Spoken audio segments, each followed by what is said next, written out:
বিসমিল্লাহির রহমানির রহিম। আসসালামু আলাইকুম। কি অবস্থা সবার? সবাই কেমন আছেন?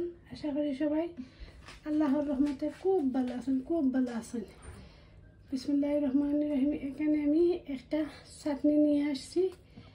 এই চাটনি স্পেশাল এই চাটনি হইলে আর কিচ্ছু লাগে না। আলহামদুলিল্লাহ, এত সুন্দর ওয়েদার করছে, এত সুন্দর ওয়েদার। আমার তো গরমে শেষ হয়ে যেত, টানটানের গরম। এখানে একটা লাল পেঁয়াজ দিয়ে দিছি, এখানে নর্মাল পেঁয়াজ, এখানে এতগুলো রসুন, এতগুলো কাঁচামরিচ দিছি, এতগুলো ধনিয়া পাতা দিয়ে দিছি। এখন লবণ দিয়ে দেব, সরিষার তেল দিয়ে দিলাম। এখন সবটি চাটনি ধনিয়া পাতা আমি ব্লেন্ডার দিয়ে মিক্স করিয়া চাটনি বানিয়ে নিয়ে আসছি। বাইরে কিটা প্রসেসিং আপনারা লগে শেয়ার করবেন।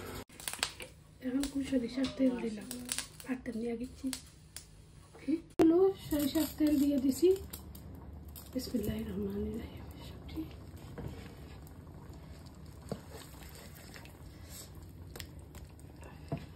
এত মজা হয়, আপনারা বানাইয়া খান জানো। আপনারা কাছে বানাবেন,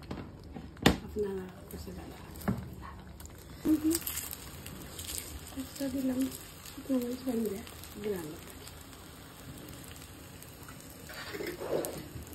আলহামদুলিল্লাহ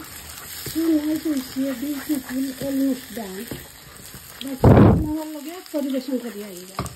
আলহামদুলিল্লাহ, আপনারা চাইলে এই গরমের মাঝে বানাইয়া খাইতে পারবা। Thank you for watching. আজ পর্যন্ত সবাই ভালো থাকুক। আসসালামু আলাইকুম।